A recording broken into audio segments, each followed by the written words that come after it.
This is CNN Breaking News. And it's 44 minutes past 5. We've got breaking news: a major earthquake off of the coast of Indonesia this morning. And we're getting the first video into our newsroom. Let's check in with Rob Marciano. What can you tell us, Rob? Well, first I want to show you the video you just spoke of. Just coming into the CNN newsroom, actually pictures coming out of Banda Aceh of people feeling the quake and no doubt getting out of their buildings. They're being told, certainly at the time we're being told, to get to higher ground. And a scary sight over there right now in northern Sumatra. I can tell you this, by our calculations, if there was a tsunami generated, it likely hit this area, at least the coastal areas of Banda Aceh, minutes ago. So this is taped, obviously, coming in of right when the earthquake happened, which happened about 1 hour ago, around 4:30 or so Eastern time. And since then, a tsunami watch has been issued for all of the Indian Ocean, and the closest to that landmass, to that epicenter, about 250 miles to the east, is northern Sumatra, and that includes Banda Aceh, which is where you saw that video coming from. And that would be the first area hit by a resulting tsunami. This is very close to where the 2004 Banda Aceh tsunami hit. The quake then was a 9.1 quake. This is an 8.7. Very, very strong, but a 9.1 is 4 times stronger.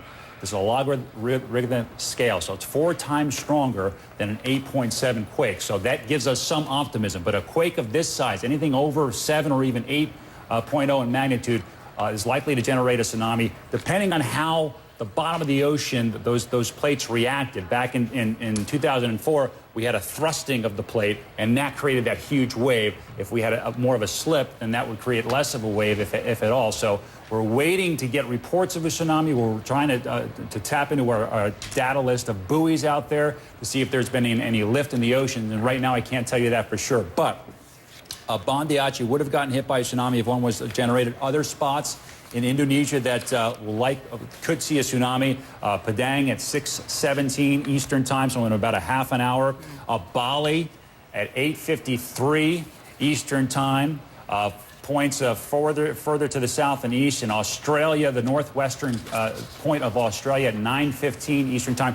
These waves, guys, travel at 500 miles an hour, so about the same speed as an airline jet plane. So if you can imagine that, that's how this wave would be generated. Again, no reports of a tsunami yet. There hasn't been a tsunami warning issued yet because we're waiting to see some sort of at least lift in the water levels, if not a wave coming on shore. But a tsunami watch has been issued for all of the Indian Ocean. The Western Hemisphere, including the U.S., of course, there is no threat of a tsunami coming here to the west coast of the U.S. All right, Rob Marciano, we appreciate that. We're going to check in now with Kathy Kiano. She is in Jakarta now. Kathy, what can you add to that? We're concerned because we're being told that folks are being told to evacuate to higher ground. We were taking a look at some pictures, and everybody seems pretty steady there. That's right. So far, what we can say is that there are no reports of that tsunami being generated yet in the northern coast of Sumatra. We just spoke to an official from the Indonesian National Meteorology and Geophysics Agency, and he said that they were anticipating waves or a tsunami as high as, 6 meters to hit Simolo Island, which is just off the coast of North Sumatra. And so far, he said he cannot confirm if that has happened. They would have expected that to happen just a few minutes after the quake hit. But again, he cannot confirm if that has happened. Communication lines are down. The electricity and power has been shut down in parts of Sumatra, particularly Banda Aceh, and we suspect also in Simolo, and the other islands just off the coast of northern Sumatra, including West Sumatra. So there's been a warning that's been issued to everyone who lives near the coast there to go to safer ground, higher ground. And from the reports we've been seeing, that's what people have been doing. They know what to do. They've been trained to do this. Of course, what they're dealing now is the trauma, again, of feeling an earthquake of this magnitude and the fear of the tsunami coming next. And the watch seems to be something that's incremental here, right? It starts in that region and then it continues?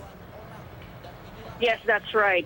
So they're saying that they're keeping they're telling everyone to still continue monitoring, to keep watch and not go back to the coastal areas yet until it's all cleared. But so far, as we said, there are no reports of that tsunami being generated yet. And I know you mentioned that some communications are down. Do we feel confident that everybody has received the warnings and are moving to higher ground?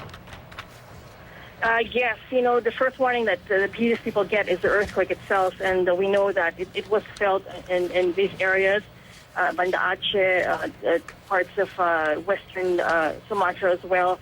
And people have been trained. They've been given drills, and they've done drills over the years since 2004. They know what to do. Of course, announcements were made immediately on TV. The same with through Twitter, through mobile phone communications, and there's a system in place. There's a tsunami warning system in place there, and we hope that has reached most people, I think all the people at least, who live along the coastal areas of Sumatra.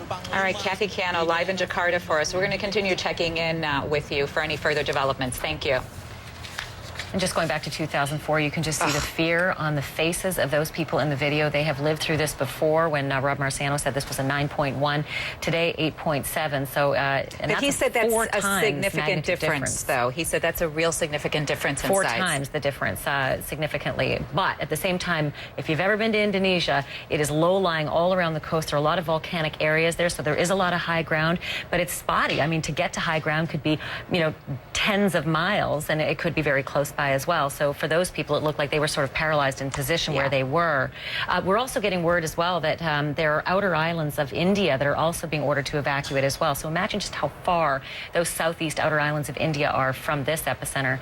This is pretty serious, and as Rob Marciano mentioned, a tsunami watch for all of the Indian Ocean. So we're going to keep an eye on this as well. Something else we've been watching is this GSA scandal, the Government Services Organization. Wow. Just one after another, the videos just keep coming out that is embarrassing that agency. Our Dana Bash got her hands on another one yesterday. When we come back from the break, we're going to tell you what it is and why the fallout just keeps getting worse. It's coming up.